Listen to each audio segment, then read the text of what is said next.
sa palun rääkida? Ma lihtsalt tahan sinuga rääkida. Telefon vaikib jälle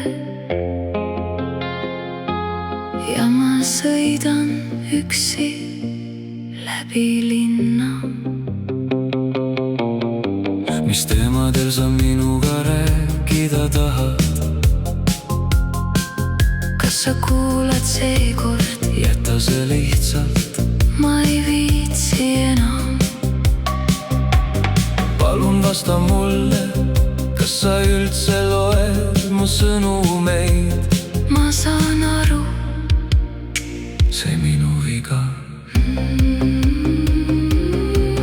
Ma ei oska seda enam endale hoida. iga öö loen vanu vestlusi Kõik jäi pooleli meie vahel. ja sina lihtsalt eemaldud. Ma olen väsinud sellest, Ma ei taha jälle sama kuulda. las olla parem nii. Ära enam helista.